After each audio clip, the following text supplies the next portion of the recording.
All right, good morning. My name is Lee Palmer, and I am the Deputy Director for the Safety Enforcement Division with the California Public Utilities Commission. And you are now in store for the next 30 minutes of lightning presentations. They are about using smart meter data and analytics to detect live wires down, which will be presented by Mr. Cherrie, and innovation and sensor technology by Tero, Heinonen. And if I butchered that, I apologize. Thank you.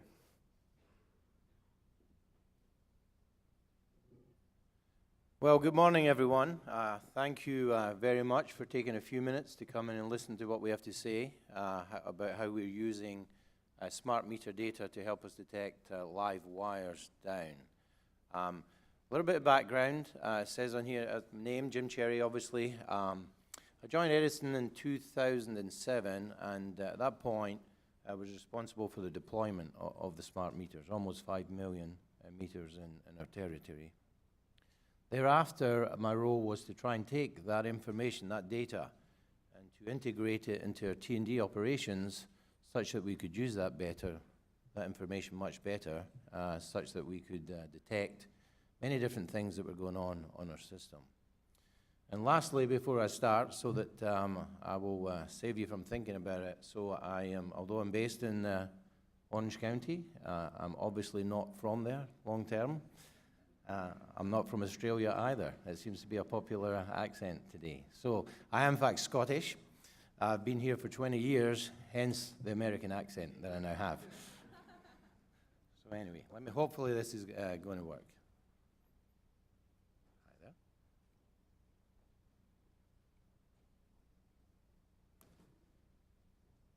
there. There we go.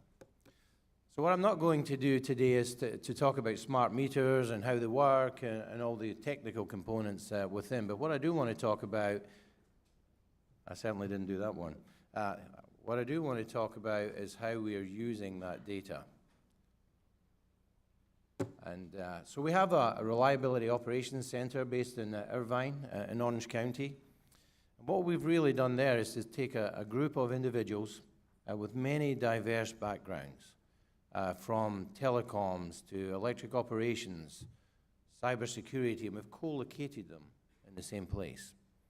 And the reason for doing that was to kind of break away from the traditional mold of how we think about doing things in a utility with regard to working out solutions, the right and the wrongs. We've created an environment down there where we've pulled this team together, and yes, we did introduce data scientists to that team as well. And we're now looking at that data in a much different way. You can see on the slide behind me, we have a rich set of data every day in life. You know, for a data scientist to have 300 million plus data points every day to interrogate that information and see what we might be able to mine from that is a dream, really, for some of the data scientists. So what we've been doing is taking that information and seeing how we can apply AI, sometimes called MI, sometimes called algorithms, in such a manner that we can actually take that information and make operational decisions based upon it. As we go through, I'll give you a couple of examples of what we've been doing in the predictive space and then also in the near real-time space using that data.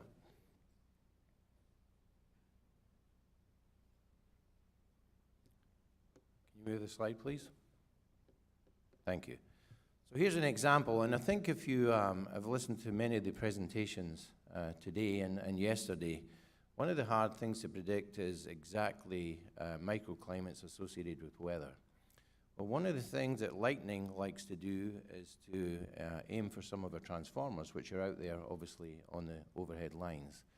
And the challenge for us there is that, you know, once that piece of equipment has, in fact, been hit by that lightning, something's going to happen. It's really not a matter of if the equipment is going to fail. It's probably more of a question about when. So this is an example of how we traditionally thought about damage in the field and how we think about it now. So you can see here at the bottom there, that really is what a transformer looks like if you open up the tank. Normally filled with oil or other things, but that's how we normally do it, is the transformer would fail in the field, and then we'd bring it in, take a look at it, see what was wrong with it, and then replace it. And then if you could imagine, we have a piece of equipment out there which over time is going to fail. How the machine or how the AI looks at that is relative to the graph above. So if you go from left to right on there, you can see it starts at normal voltage, 200 plus volts in there in any utility. But to the machine, it's looking at 300 million pieces of data. If you take it over a period of time, after 2 days, that's 600. And if you get to a week, you're in 2.1 billion data points that you can now interrogate to see what is it telling us. To the machine, that's very doable. To the dozen or so people that we have in our operations center, it really isn't doable. So the intelligence here is really what's helped us make the next step.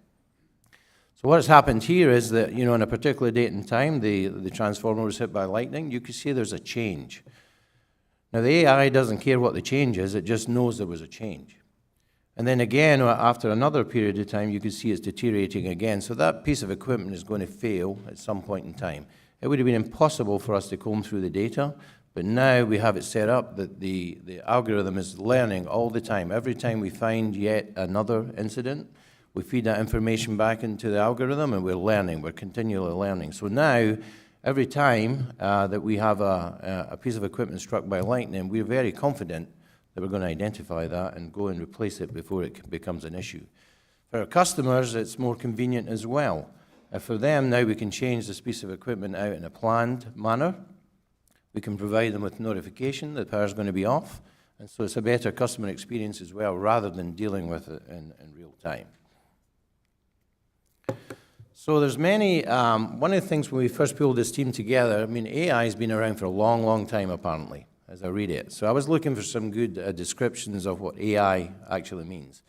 And this is a very simple diagram that helped us think about what we're trying to do. One of the better descriptions I've heard of AI says that it really is a system's ability to correlate and interpret external data. So you can see here, as I mentioned earlier, on the meters, 300 million plus data points, then all of the other traditional systems that you would associate with a utility feeding into that as well. So our AI really is what we call MEDIC in the middle here. That was our name really for our ability for our meters to alarm when we have downed energized conductors. That's really what MEDIC means. But that really is the brains, that's the AI associated with what we're doing here. And so then the real key, though, is not just to have the data, it's to learn from that data, but then to make it actionable. So what we've done in here, the key number on this page really is the 6 minutes, that red line. What normally happens in a utility is something happens in the field, you'll get a customer call, and then you'll dispatch your troubleshooter. And the troubleshooter will drive out and try to look and detect what's going on, and time is passing. And time is your enemy when you have a line down, an energized line down. So for us, on average now, the data is working out what's going on in the system. It sees there's some kind of change going on. It notifies of that by many different methodologies, as you can see up here, very simple boxes. But on average now, we're down to 6 minutes. That is a big change in our normal practices in that space.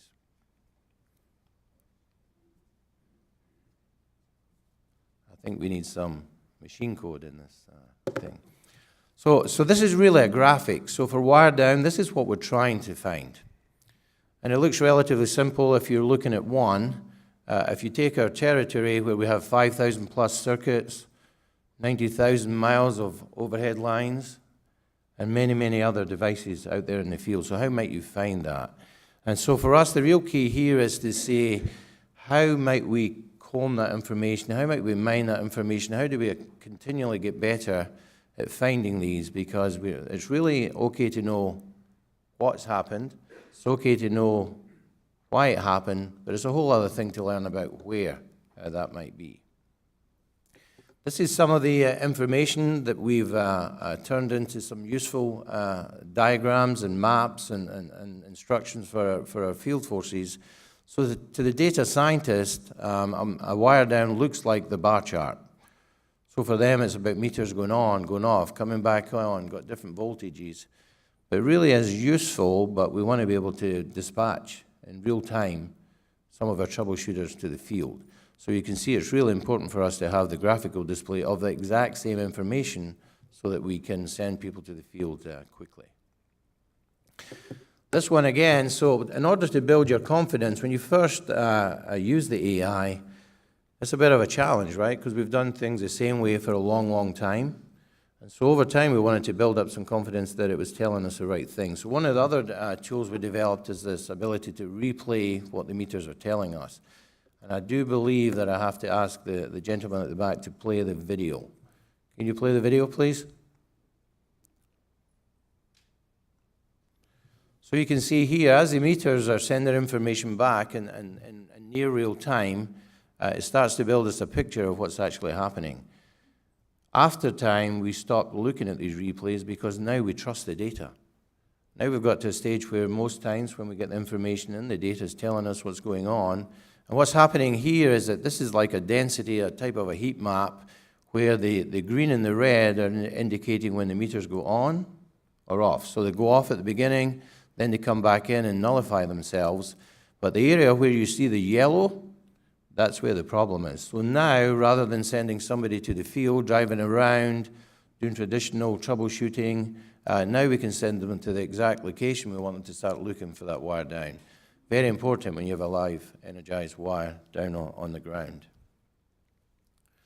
So really just in closing, we could talk about this all day. I'm sure many of you have thought about other ways of doing this. The first thing is this is not a tool. One tool solves all. This, along with many other things you've heard here at the conference and many other things that others are working on, is really a way to help us achieve this goal. So now we're starting to correlate that same data, introduce new data sets to our AI and our MI. And by doing that, we introduce another 30,000 plus devices with different types of information. So now the possibilities are endless. For us, the real value here is that we want to be able to get more accurate in knowing where there's a problem. We want to be able to detect that even faster than we're doing today, and really to get a more sensitive approach to the data. So we want to have faster, quicker, better data, so that we can send our troubleshooters out to wire downs. And the last part really is that I think we're in early stages of using AI for what we're trying to achieve today.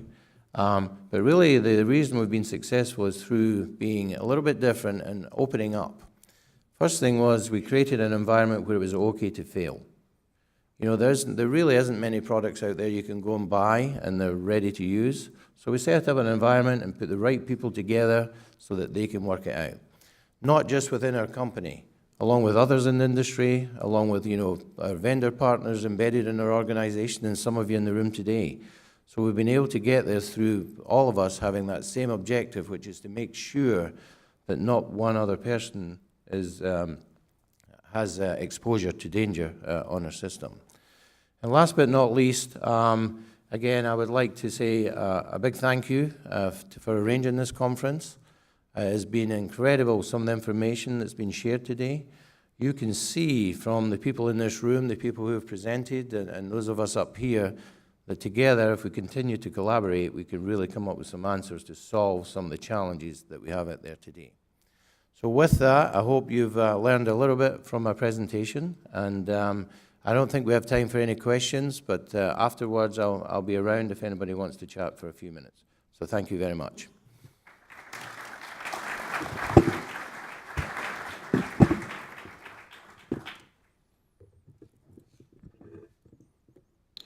So, excuse me. So my name is Tero Heinonen, and I'm the founder and the CEO of a company called Aware. And I'm here to tell about an entirely new, novel approach of using sensor technologies to inspect and monitor transmission and distribution lines.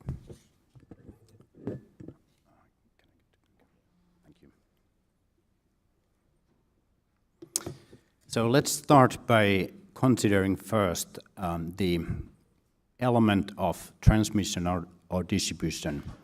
Create one span between two poles or between two transmission towers. So first of all, about the numbers and the scale of this problem, as we all know, it's massive. So one investor-owned utility in California might have hundreds of thousands of spans in in distribution and tens of thousands of spans in transmission. And it's very easy to get confused about the spending amounts, millions of dollars. But if we look at this current annual inspection cycle practices from the point of view of a single span, either transmission or distribution, it looks like this. These are examples only. The traditional boots on the ground inspection with the professional utility arborist cannot be replaced by anything that would be more accurate. So the human expert is in assessing the condition of individual tree in an individual location, taking into account all of the details, soil type, microclimate, the tree condition, environment is by far the most accurate way. Many of the utilities here have taken this approach, so first having the pre-inspection, then actual tree pruning based on the findings, and also post-audit. So that is 3 times visiting the physical site by different crews. Where does that lead is that 362 days of the year, nobody is at the site in the specific span. Nobody knows what's going on, unless, of course, that happens to be in somebody's backyard or along the road. If we look at the other approach, which is flying aerial LiDAR with the helicopters or drones, which is what I personally did do before this company, for years providing services, flying with the copters, flying with the drones, and providing inspection services. So LiDAR by far is the most precise and accurate way to confirm compliance to regulatory requirements such as FAC 003 for transmission and the equivalent state-level regulations for distribution. And it's also the most comprehensive way to find the distance between the lines and the trees. Typically, one of the challenges is that processing LiDAR data takes a while, and typically might be 30 days, 60 days. Some vendors are faster than others, but there is a certain delay after the flight. And of course, if there is a problem, you would like to know it today, not after 30 days. Also, this delay and seasonality of LiDAR causes the challenge that it may not be available early enough to actually inform the UVM project or process.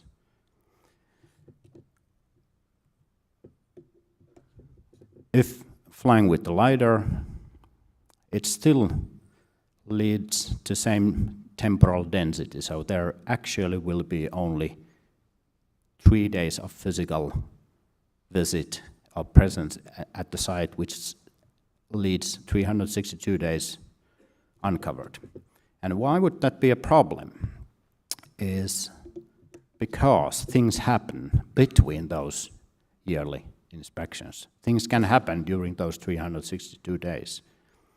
So they may be a wire on the ground, not causing any alarm, no SCADA event, nothing, high impedance fault, conductor on a trees or branch on the tree. There may be fast-growing trees like palm trees that due to the local circumstances or moisture just grow faster. There may be trunks of trees splitting, diseases and like a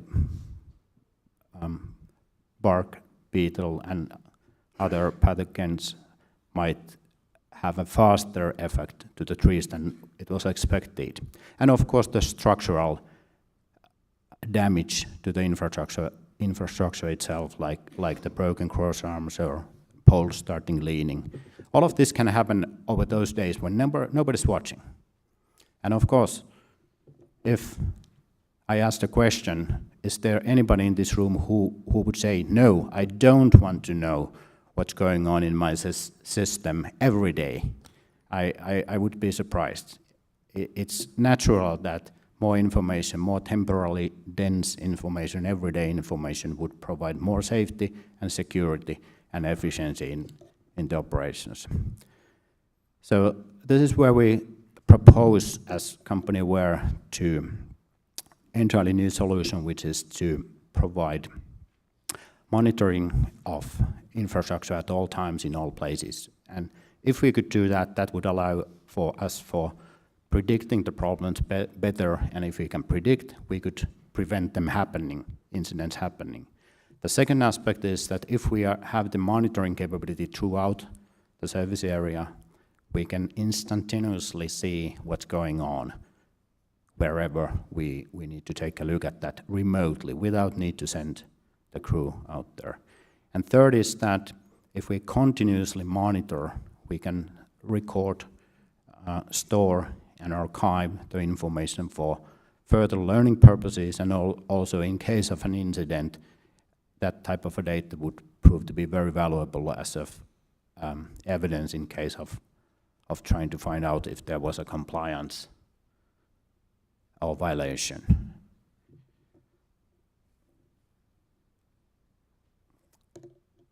So what we are proposing is to install sensors in distribution and transmission poles, sensors that are independently powered, running on solar, or can be connected to the secondary wires in case of distribution. Sensors that contain LiDAR, laser scanner. They are able to understand the surroundings, the spatial dimension in the right-of-way and outside the right-of-way, cameras, devices which communicate with each other so that they can be installed also using mesh networks, so they can be operated also where there is no cellular coverage currently at all. And devices that also can accommodate the wind speed, wind direction, humidity, temperature, and other weather information. This is an example, 100 megapixel composite image. This is PG&E transmission line, which runs west of I-280. And this is the point cloud generated by the device, the LiDAR.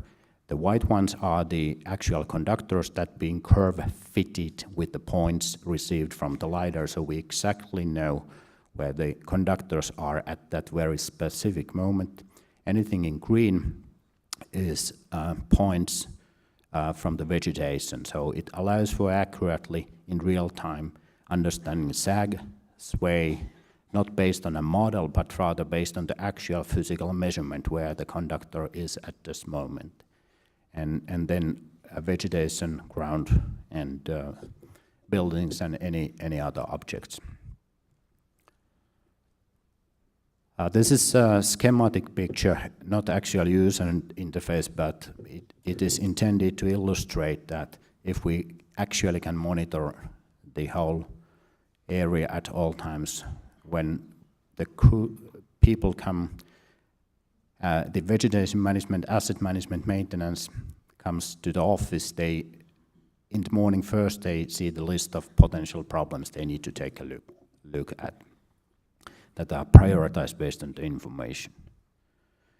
The other aspect is, if we have such a huge amount of data points, it allows also to understand statistically the development of events. How many problems there are we getting more problems than we can solve, and so on. That will provide more comprehensive situational information also for allocation of resources and trends.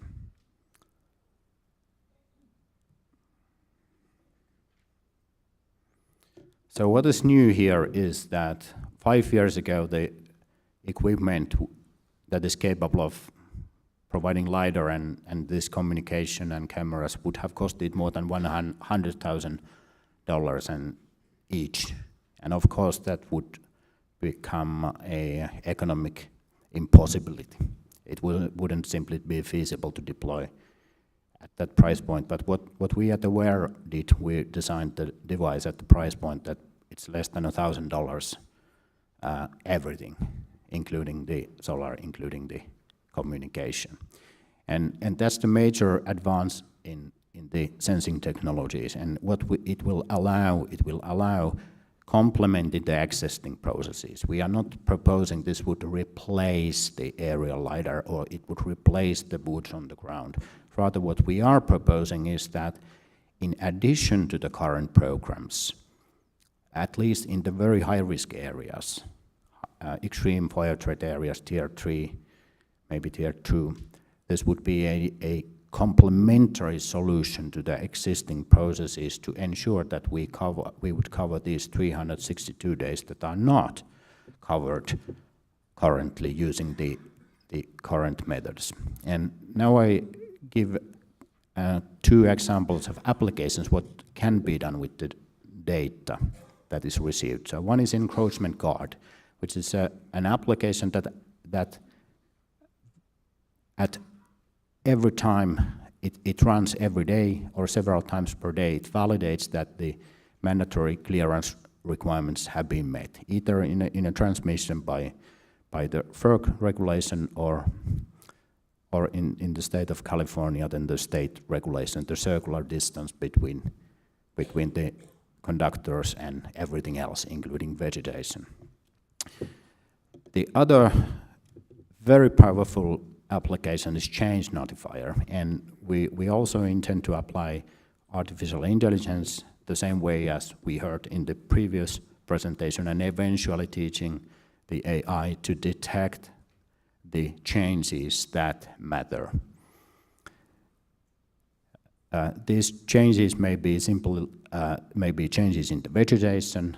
This is a point cloud. It's accurate 3D understanding of the environment and right-of-way. Any tree which is leaning, any change, any new object, a crane coming too close to the structure, all of this could be detected by change. We are not proposing this machine would be replacing people and experts in decision-making or analyzing, but just helping the experts put effort and pay attention to the risks that today they are not aware, so that they would be able to assess them when they happen before bigger consequences come out of those conditions.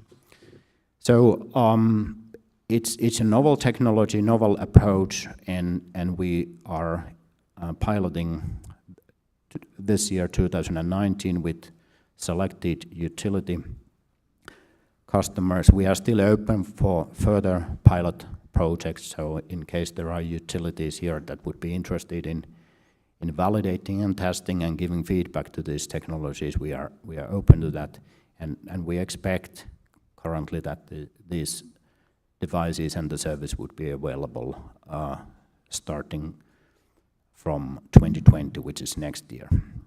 So if anybody's interested, I will be here. I think we used all the time now, so thank you so much for having me here and arranging this great, fantastic event.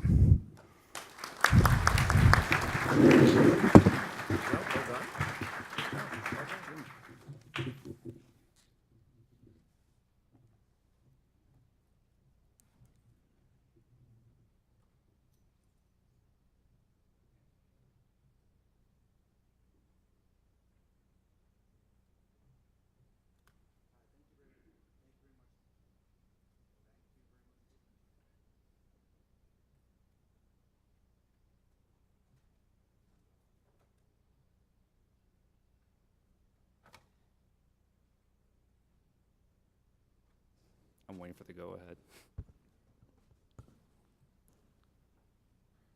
Can you hear me now? Yes, excellent. Thank you very much, speakers. Next will be a panel on technology innovation to reduce wildfire risk, which will be moderated by David Erne, who's currently with the California Energy Commission.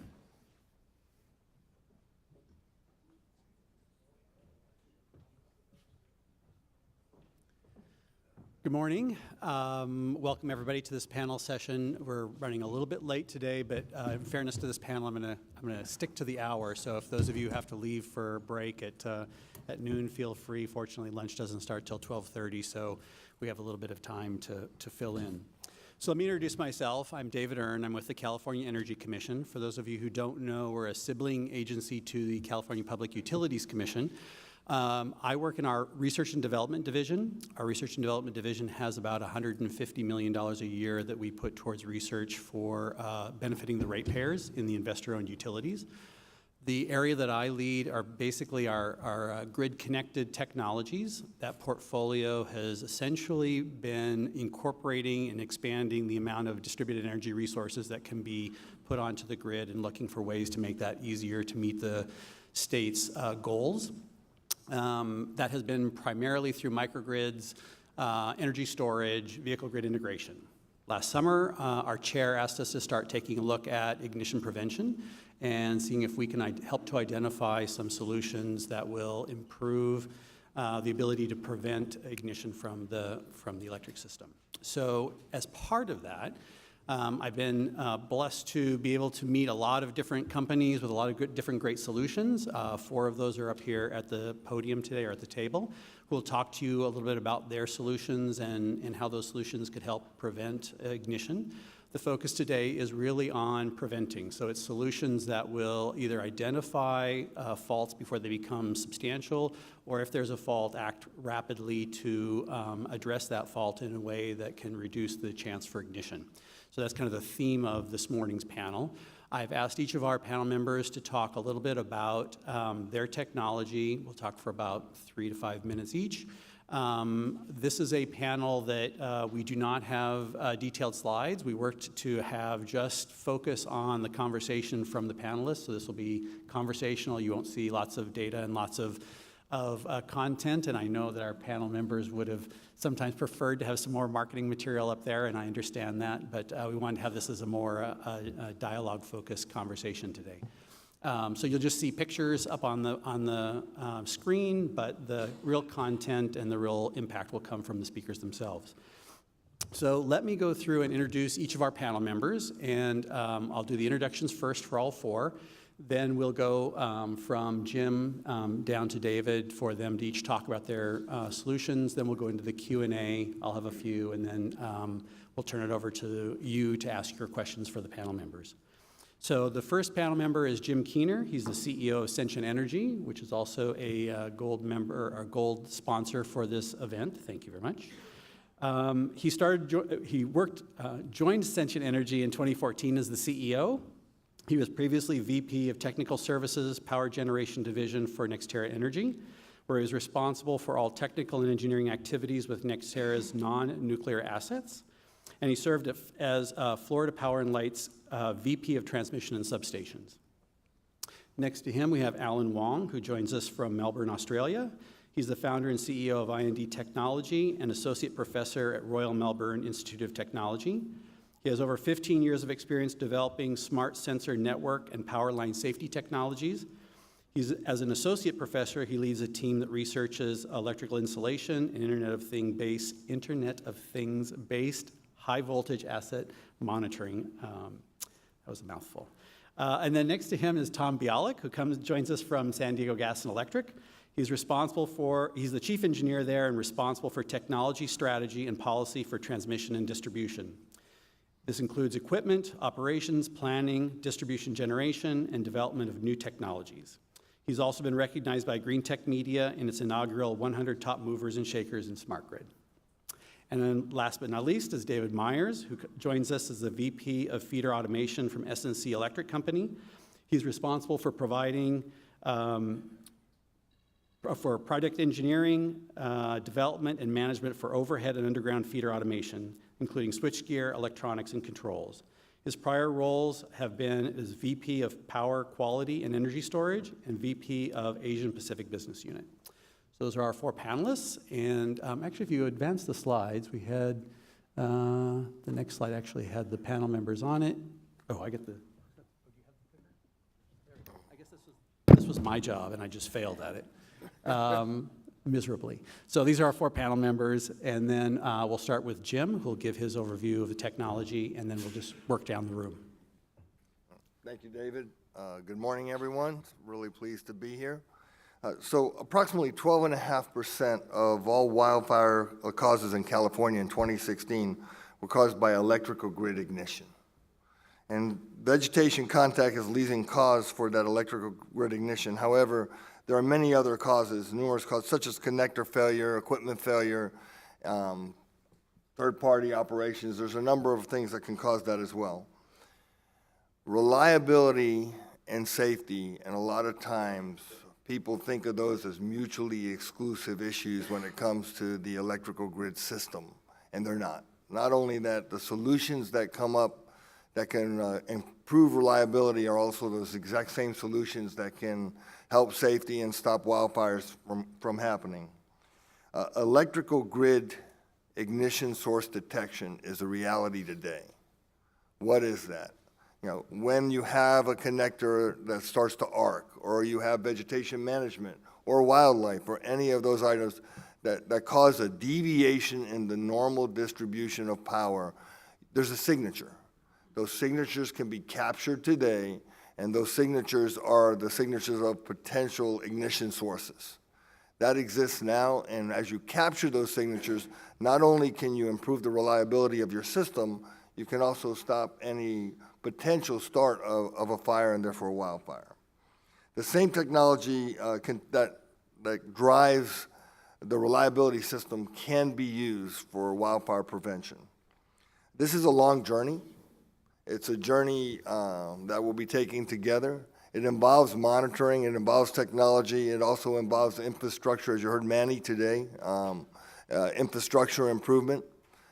Together, as we utilize this, we'll be able to not only improve the reliability to our customers, but also prevent wildfires and also improve the safety of our systems. Thank you.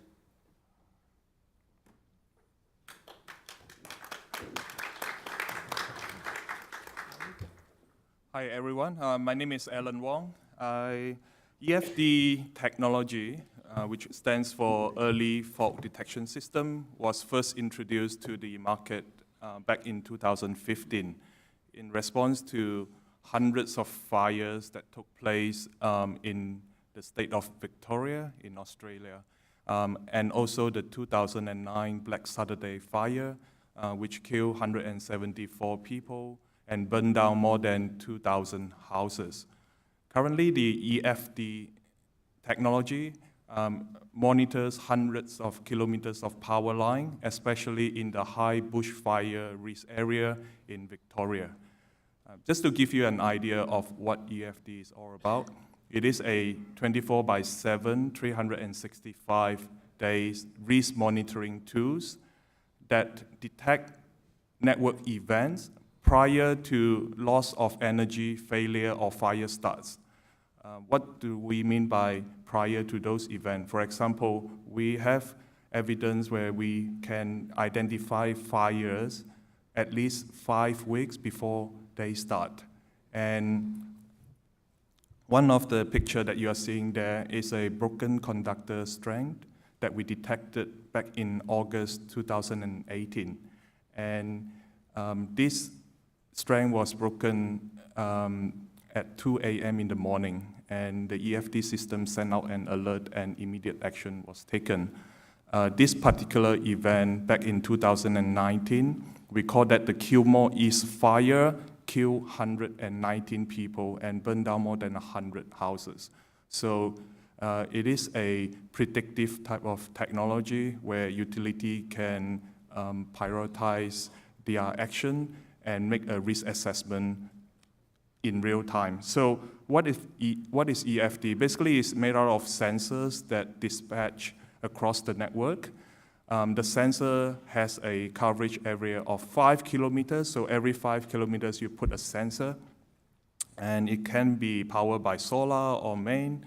And the really smart about EFD is that we have an accuracy of plus minus 10 meters from the source over 5 kilometers distance. So you can almost pinpoint a pole or a section of wire or an insulator and so on. So far, the system has proven to detect a series of events that will lead to wildfire, or in Australia we call that bushfire. For example, a broken conductor strength. Before it actually hit the ground, we already have a technology that can detect and alert the utility.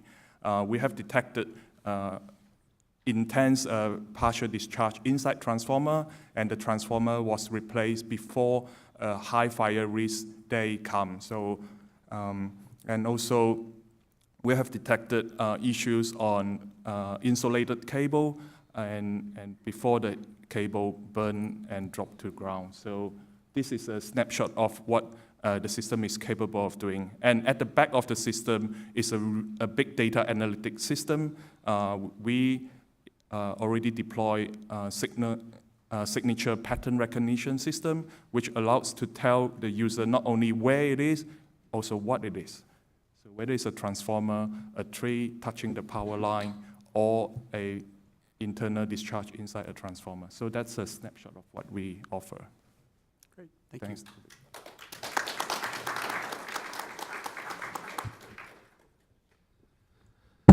Excuse me. So I'm Tom Bialek. I'm Chief Engineer at San Diego Gas and Electric. And so one of the things that I think you hear in this conference a lot, and you hear with regards to technology, is that what is the really, to a certain degree, what are some of the goals? You hear a lot about sensors, and the question becomes, what do sensors look like? What can they do? How do you implement them? I'll talk a little bit about this, but I won't spend a significant amount of time. We've actually been able to create a falling conductor application within our existing protective relay schemes. That's what's illustrated here, where basically we're leveraging PMUs, phasor measurement units on the distribution system, to act as a sensor. So if you hear a lot of the discussion here, what you're hearing is development of sensors. And so the PMU you can view as just another sensor, one of many sensors. And so the challenge gets to be, how do you do this, and how do you do this in a timely fashion? It turns out that if you actually implement this and you've got SCADA control switches on either end of the particular line, we can detect, based upon algorithms, and you hear a lot about algorithms, when a conductor has broken away, based upon the phase angle difference between the two PMUs. And then basically we can then, given where the height of the wire from the top of the pole to ground, we're actually able to de-energize prior to the conductor actually falling to the ground. So that's what we've done so far. We also recognize that given that it's a sensor, that there's other opportunities in there with regards to tree contact, palm frond contact, which would be one of our bigger issues here. And then the question becomes, how do we sit there and deploy this and scale this? Or how do we deploy this and scale this, period? You hear a lot of discussion with regards to sensors and technology, and a lot of analytic platforms. The question becomes, how many boxes for us? How many data analytics platforms do we have to stand up? And so I think where we're going is looking at how do we come up with a holistic roadmap around sensors and technology to not only mitigate sort of wildfire impacts and falling conductor impacts, but other kinds of things. And so with that, I'll pass the baton.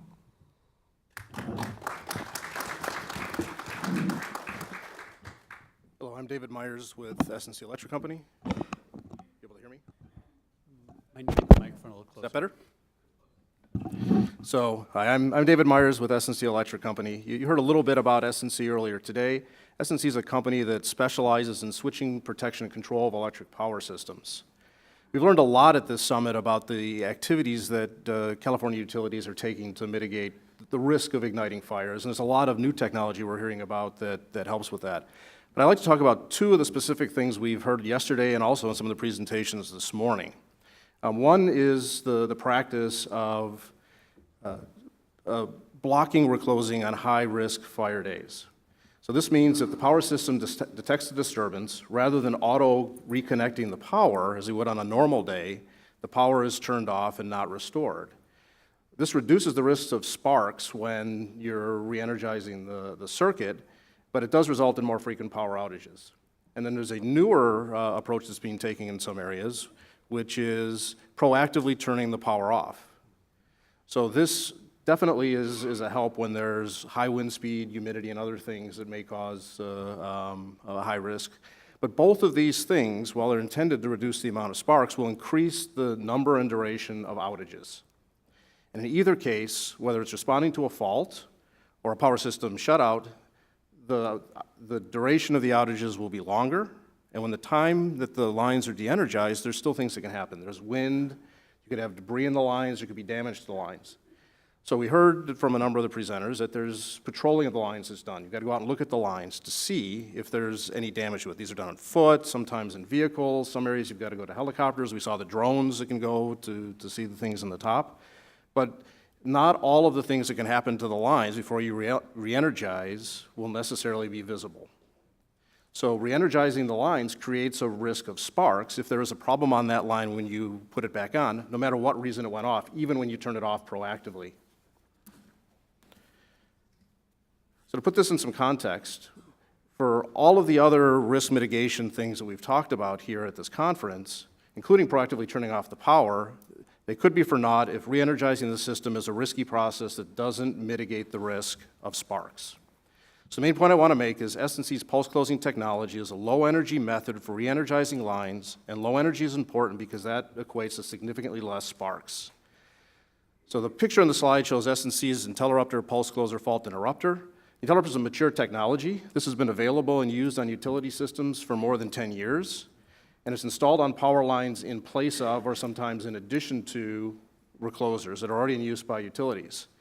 The critical difference between conventional reclosing and post-closing technology was shown in the presentation this morning that Mandy did from Florida Power and Light. There's also another image of that that's up on the screen. Post-closing uses less than 5% of the energy as compared to a typical recloser. This results in significantly less sparks and energy at the fault location. Technology will not automatically re-energize the line if this small pulse detects a problem on the line. So it's important to note that post-closing complements all the other things we've been talking about here today. It's low energy, less sparks technology for re-energizing lines that doesn't require the utility to do anything different than the items that they've been talking about for fire risk mitigation. It's easily installed and can be used on any distribution circuit. Thank you.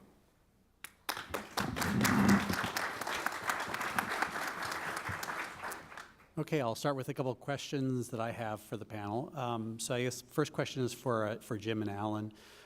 In terms of your solutions, it's the online sensor and then the analytics behind that supports it, that utilizes that data and makes sense of that data for fault identification. In terms of, and that's been deployed in multiple places around the country and Australia. In terms of those solutions, what do you think is the next generation, the next challenge that you want to address in terms of, is it the sensor itself, is it the analytics? What's the next level look like for you? Good question.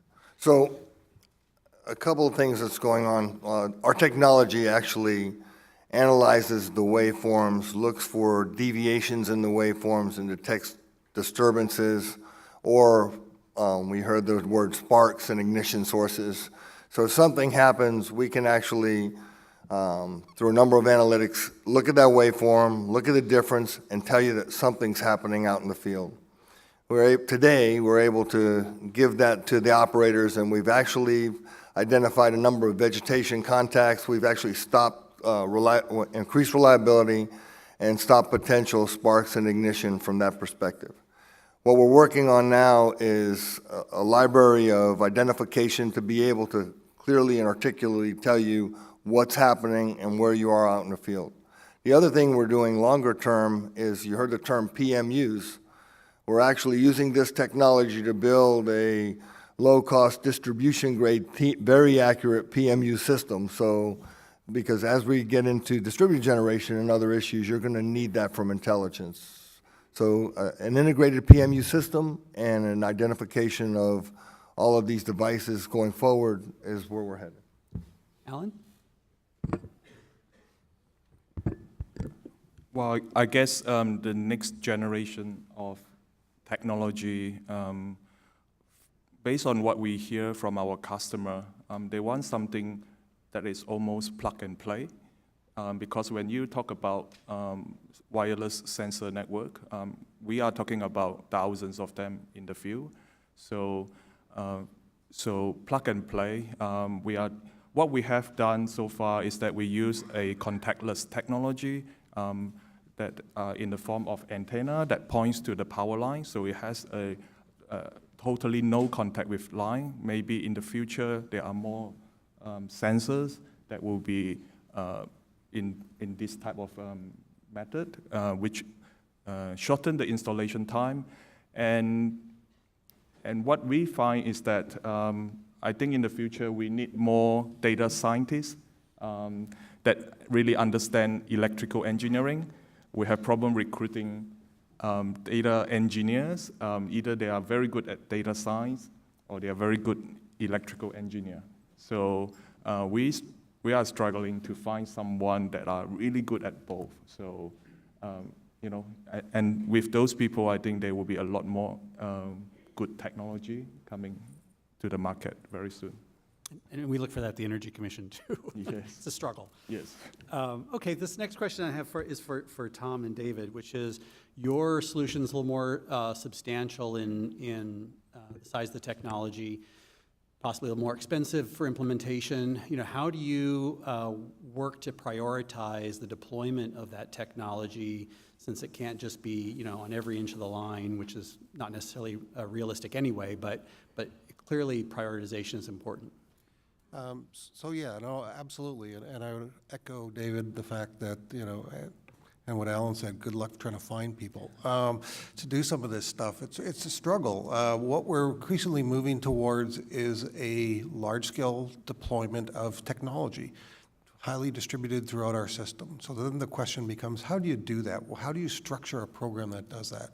Certainly, there's elements in there where you say, for some of the new technology, I really want to do R&D, but certainly from our SDG&E's perspective, we'd say that we need to revamp some of the R&D efforts here with regards to speed, flexibility, as well as the amount of funding that's available.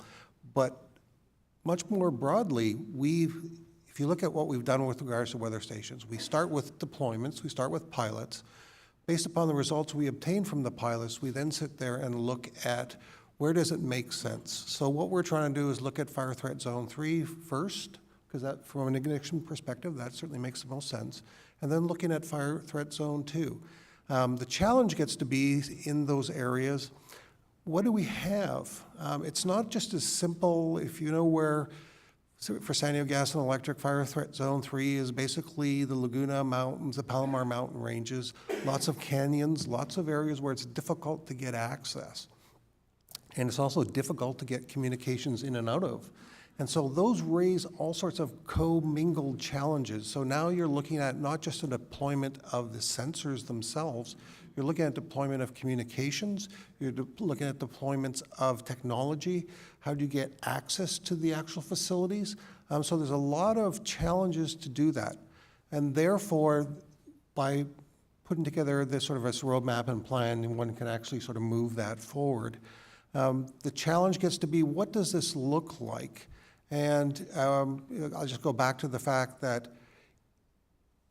if we look at our system and say we have roughly 20,000 miles worth of distribution lines and a node at every 300 feet, that puts us into roughly 1 million nodes. And then you look at, if I was to install a device at $1,000 per endpoint or node, I'm looking at $1 billion investment. So it's pretty clear we can't do that.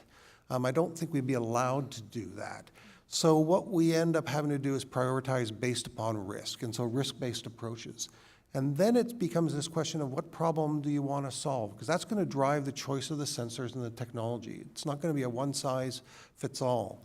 And then ideally, we'd be looking at basically a platform-based approach where it's sensors as one layer of the platform, analytics as another layer, and then communications as a third layer. And we would view the analytics platform as just that. It's a platform. Sensors plug into it, and there's only one platform, not multiple platforms.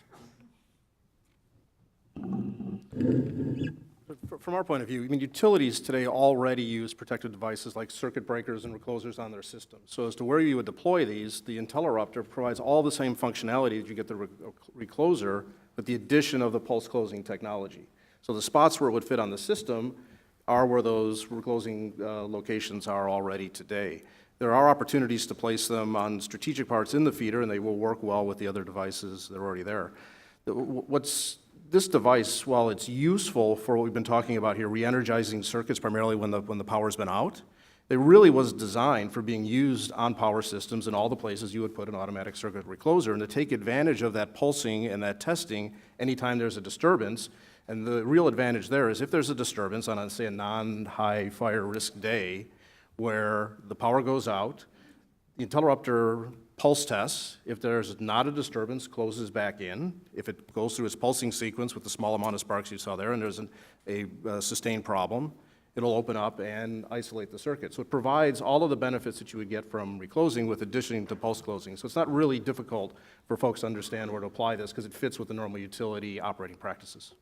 Great. Thank you. So I'm going to open it up now to the audience. We have two folks who are carrying microphones around. So if you have a question, raise your hand. I'll point you out, and then we will make sure that you introduce yourself and where you're from, so that the audience can know who you are. My name is Brett Kawakami with East Bay Municipal Utilities District. My question is for David. David, would your technology allow for the re-energization process to be accelerated? In other words, right now it's envisioned that after a de-energization event, the lines would need to be visually inspected, et cetera. Could your technology give more confidence and allow re-energization to take place faster? Thank you. So if I understand the question is, if you turn power off intentionally, does this avoid having to go and inspect the lines and to be able to go and test? Is that the question? Correct. In the end, that'll be a decision that the utilities need to make and what the risk is for the damage to the line. What we do know is when you use the post-closing technology, if you do re-energize and there is still a problem there, whether you've patrolled or not, you're going to get significantly less sparks at the time that you re-energize. So that's really a decision that the utilities need to make based on the risk and what the event was there at the time. But the pulse closing works no matter what the condition is. And even with the inspection of the line, there is the potential that you're not going to find every potential problem. Thank you. Next question.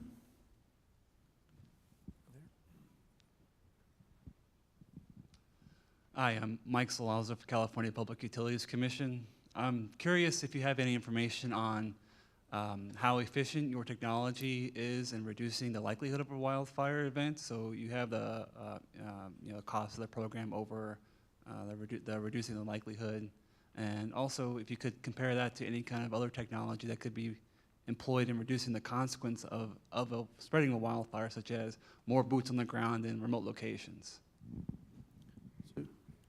Anybody want to take a first crack at that? I'll take the first crack.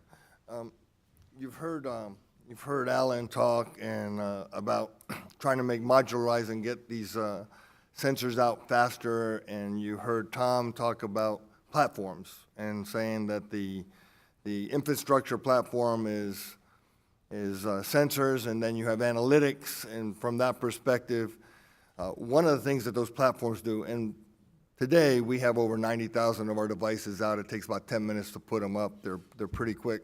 One of the things they do is they identify the ignition sources from an electrical grid. If you look at PG&E, they went ahead and identified numerous types of ignition sources coming. If you can get rid of the ignition source, you can prevent a wildfire. How many people in here have ever used a Bic lighter and tried to start it the first time? You can't. Well, and most likely you don't. You hit it about 4 or 5 times. That's what happens when you get a spark. That's what happens when you have a conductor start to fail or vegetation start to hit the line. And if you can tell the operators or you can tell the control system that those ignitions are happening, you can go ahead and open up the energization. You can do a lot of things to stop it. As far as other technologies to fix it, hardening does work, but it's a long-term solution. It actually is good in some cases, but it's very expensive. I think you look at San Diego, what they do very well, they look at all the conditions for vegetation, and they look at what can spread, and then they do some proactive work. If you take the ignition sources and you tie it to what they do already, I think that adds quite a bit to this overall platform that you heard Tom talking about. Tom, did you want to chime in? Yeah, so I would, I think what the theme you hear is it's about mitigation. It's about trying to minimize the levels. You see, we have been very proactive for a number of years, trying to develop processes, procedures, and putting in place technologies to try to sort of mitigate the risk of fires. Have they been eliminated? The answer, will they always be eliminated? The answer is no. Undergrounding certainly plays a role. The challenge gets to be, where do you underground? A lot of these become risk-based approaches. If you look at why do we do proactive power shutoffs in certain areas? Well, we're doing those because we've been able to identify high wind speeds. We have people pre-positioned to look at what the winds are doing and what the conditions are to actually move forward with those shutoffs. Now, clearly, one could apply additional layers of technology to see what else is out there. I think that's sort of the context of some of the presentations you've seen. That's also where we're going as well, is applying more technology to allow us to do that in a more dynamic environment, so that we can actually look at what's actually occurring out on the system, and potentially, as I said, with the falling conductor work, actually look at de-energizing prior to the conductor falling. And it's not just for wildfires, but also for reliability purposes as well as safety. So there's a lot of opportunities, and I think it's really not a one-size-fits-all. I think it's really a combination of best practices that you will see being implemented, or that need to be implemented, to try to minimize the risk of starting a fire. I think one of the key elements here is each of these technologies does more than just ignition prevention. So it's not looking at just ignition prevention, preventing ignition as the value of the technology. The technology does more than that.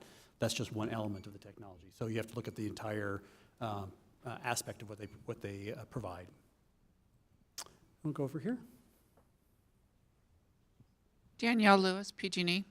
So, David, I hear you talk about after-the-fact technology, being able to identify an issue after the fact. Alan, I hear you talk about predictive.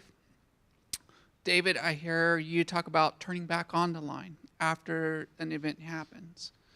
My question is to all three of you: when do you guys actually collaborate and actually create a one-package solution from from beginning to end? That's what we need. We don't need, each one of you selling us a different product. We need one product overall.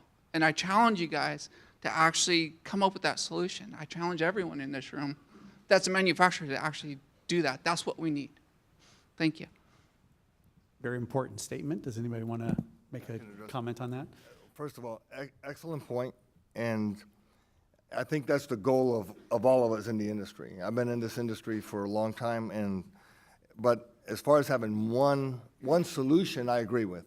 One product is probably difficult, but when you work together and you make that an integrated overall process, including processes, you need to have the processes, you need to have the training, and then you need to have the solutions that you mentioned that stop the mitigation.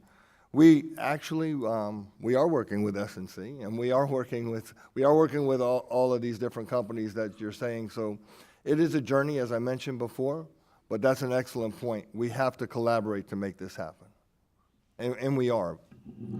David? Just building on what Jim said there, we have worked with other companies like Sentient, and also with utilities. So the Interrupter platform has a lot of processing power, can do a lot of the algorithms we talked about here. We worked with utilities on implementing detection algorithms based on the data that they've collected, put those into the product. We're just this week, we have some of my colleagues in Australia working with an Australian utility around some fire mitigation type of sensitive earth fault detection that their engineers had worked on, and we jointly worked on, did some tests and the like. So collaboration is important.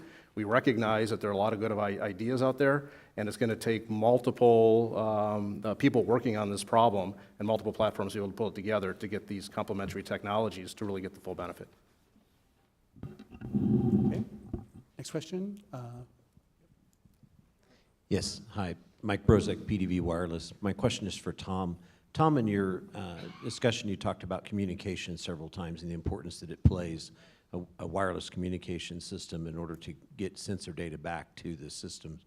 I'm curious, do you see a role for a private wireless network based on LTE technology for utilities to deploy as being advantageous over public? So the answer would be yes, and in fact, that's one of the things in the context of what we're trying to do is deploy a private LTE network in our system. For a lot of the reasons that you've just discussed, there's advantages to having that dedicated network. And there's also advantages because you can now sort of dictate where the locations of the towers and the points are versus I need coverage for everybody. I need coverage for my devices. My devices may be in some very difficult places. Thank you. Okay. We have a question up here. Hi there. My name is Cherrie. I've heard a lot about the different types of sensors that are out there. Have any of them been tested in snow country? For instance, we have 4 feet of snow right now just in Truckee alone. So we're in numerous Canadian companies. We've been with Manitoba for about 6 years, so we've been very successful with them. They use us as their kind of SCADA system. Actually, 3 years ago, our Christmas card had the Manitoba lines with the snow all over our devices still working. So the answer to your question is yes. And at the same time, the same devices were in Death Valley, and we had them temperature of 140 degrees at one time. And so you're right. They have to be very resilient because our thought is once you put a sensor on the line, it's like putting it on the moon. You never touch it again, and everything has to be changed. All the analytics and all have to be changed, over-the-air programming, just like your cell phone. So, good question. All the way in the back, standing. Scott Rafferty for Cause. Mr. Bialek, I realize there are differences in Rule 20A between SDG&E and PG&E. But in general, there's been a very strict allocation among jurisdictions politically, and some of that money has been used for aesthetics. Given the situation we're in, is it, and I also realize that PG&E has pioneered risk-informed budgeting that has identified wildfires categorically, but 2 questions. Should we be allocating those funds on any basis other than safety, given the extreme expense of it? And secondly, what systems are there in place to prioritize the precise location of a mitigation that would identify where to, which sites are most appropriate for hardening or undergrounding? So the first question I think I'm going to pass on since it's not related to the technology, but if somebody wants to answer the question about prioritizing location, I think, Tom, you talked a little bit about that earlier, if you want to briefly recap. I mean, the bottom line is that if you're going to sit there and underground and you have X amount of dollars, I mean, what you heard at various presentations today, you talk about what's been going on in Australia. I mean, it's a prioritization. You've got X amount of, whatever the dollar amount is. You could only spend it, only do so much a year, so now the question becomes where do you do that? And it is a prioritization process.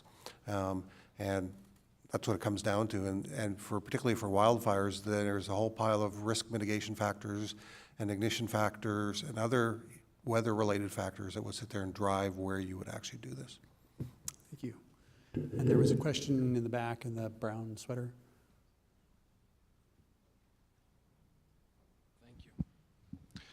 Hi, I'm Simon Hurd. I'm from the CPUC. I work on FERC transmission owner rate cases. And I'm just curious, so much of this is in the context of the distribution system. And I'm just curious how applicable, and I guess all 4 of you could answer this, how applicable are these approaches and technologies to the transmission system? And if not, is there an intention to make them more applicable? Thank you. Who wants to go first on that one? So the actual technologies are very applicable to both. I mean, when you look at the 2 systems, and the transmission system, as you mentioned, as was mentioned earlier, that Tom said, they have PMUs everywhere. There's a lot of more scrutiny and time. The distribution system hasn't had the focus that it has today. There are some challenges with the higher voltages, and that's being worked on now, but there's definite applicability to both, and all of us are working on that. So the answer is yes, it's absolutely applicable. The challenge gets to be, for some of the technologies, is just the question of what the voltage that they operate on. So for example, the interrupters from S&C, we'd love to have a 69 kV class interrupter. Don't have one. Right. David, would you like to respond to that? Sure. Well, appreciate that. The CEO's in the back, and I'm sure he noted that. But but there are technical challenges when you get into the higher voltages with these types of things. So we're definitely looking at what the capabilities are to do that. But a lot of it comes down to where the real opportunities are. And we heard a number of the presentations that the real place where the exposure to the fires are on the distribution system. And so there's the products that we've all talked about here can cover those pretty well. The transmission does tend to get a lot more attention around keeping the vegetation away and the like. So it's applicable, but the real focus we've had is on the areas where there's kind of the biggest bang for the buck. Okay, other questions? Hi, Brian Clausewitz from OSIsoft, the Pi system. I want to maybe extend on the question asked earlier by Danielle and around an overall complete system. And I just want to see, as new sensors are coming on board, our joint customers are often asking, how do we integrate this with data, SCADA data, traditional data we already have, and what kind of considerations you guys have as you develop not only the sensors, but the software on top to be able to talk to these various systems and maybe enable the AI ML without causing more data silos. Thank you. Jim? Okay. Great question. And one of the things that you mentioned, we talk about this platform again, the sensors have a lot of intelligence in them themselves. I mean, the sensors have tremendous amount of firmware and high-powered computers to do a lot of analytics, because when you look at all this data that goes back and forth, you have to have it. So a lot of time was put on the communications and these gateways that allow you to interface. We're already working with ADMS vendors. We're already working tied in. We're using SCADA in some cases. So the capture of the information is the first thing. What you do to analyze that at the sensor level is the next. Then how you tie that to all different types of communication systems, whether it's mesh, cellular, Wi-Fi, you have to be able to do that. And then you tie that in through standardization into the other systems, because a lot of utilities are using data lakes now or data oceans, and this is part of those lakes and oceans going forward. And then the analytics are another platform on top of that, in which these detailed analytics, and I think the question before was, should we only focus on safety? You're finding out that analysis of these items are tied into all of the virtuous cycles: safety, reliability, system optimization, cost. It's the same data, same information as we go forward. So that's basically what we're doing. So Alan, you want to chime in? Yeah, so for example, our system is, when we first have this concept of developing a predictive technology, we started using an IoT platform. So we always have an API where the data can flow to other data analytic platform, and that can be done easily.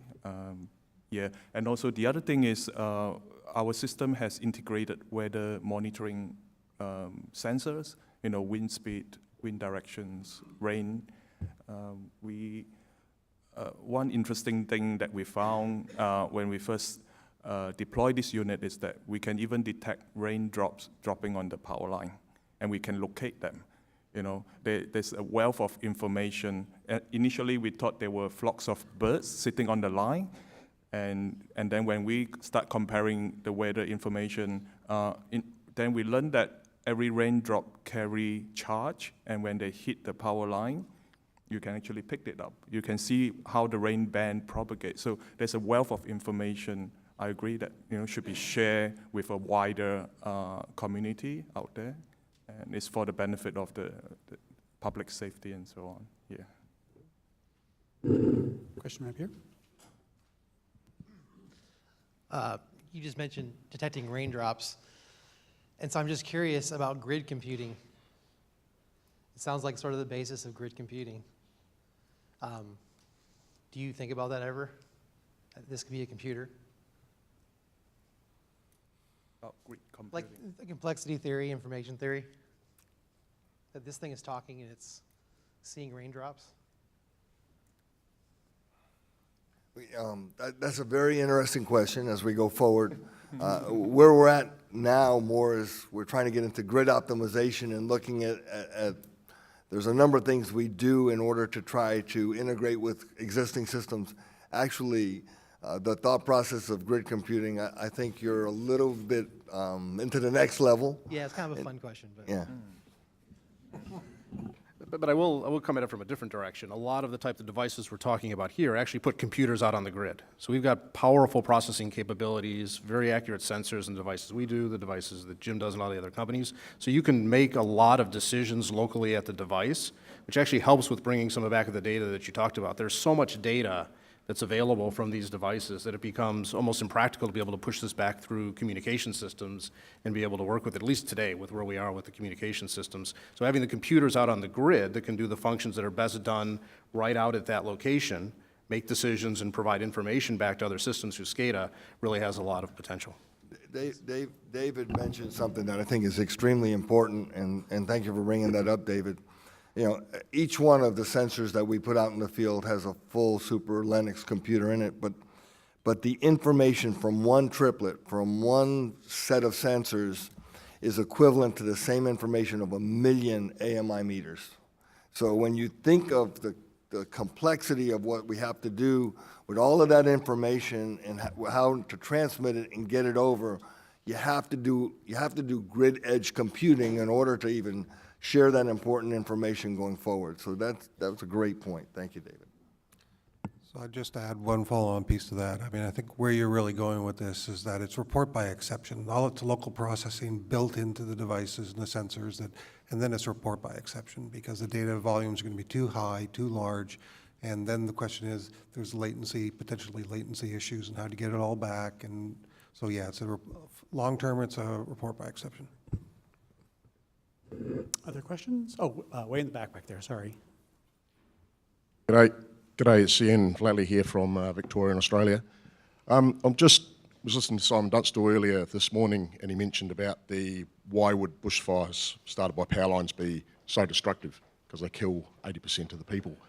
There was a study done in the 70s in Victoria where the Royal Commission said that the prevalence of power line initiated bushfire starts, the destructive ones, tended to occur at the same time, at the same day as when the conditions were ripe for the rapid onset of fire. So pretty much saying that all things considered from a reliability point of view, as the power's on from a normal day-to-day, I can see real advantages here for improving reliability. I think with the community, it's an observation here, the community is looking for improvements in safety on those really bad days. Where I'm probably going to ask is more from a real-time point of view. When we see a condition or an event, is there an ability to switch or stop it and prevent the ignition in the first place, other than hardening? Does that make sense? Yeah, so to answer your question, the answer is yes. We've taken a lot of those steps. What you would, if you look at our operating procedures change as a function of the winds and wind speeds and what's actually happening. We turn off reclosing, we block reclosing, we change settings, and then you look at long-term, proactive shutoff. And then you look at it and say, well, okay, maybe there's ways to know, but we don't have those ways to know exactly if there's some potential issues. Because if you look at what happens in those high wind speed events, which is really driving this, is there's a lot of other things.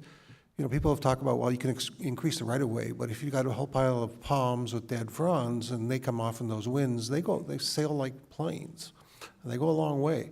And so then the question becomes, well, what do you do? And so, yeah, you do get into proactive power shutoff. Any other questions? Okay, well, I want to say, first of all, thanks to our panel members. I think that was a great interchange and a great expression of your capabilities and where the needs are in the market. I do want to say it sounds like while we have these technologies available to really reduce our risks now, we also talked about some ways to make it better in the future, things like interoperability, reduction in the number of devices that go on the line. So rather than looking like Christmas trees or with everything hanging on there, it becomes a more condensed, interoperable set of solutions. We need to look at more about transitioning where we haven't already from distribution to transmission and dealing with the voltage issues. We're going to have lots of data management issues. As we get more and more of these sensors on there, how do we handle and process and deal with all this data, communicate it and deal with it all? As well as having more folks with data analytics and electrical engineering experience. So those are our needs. We'll work forward on those.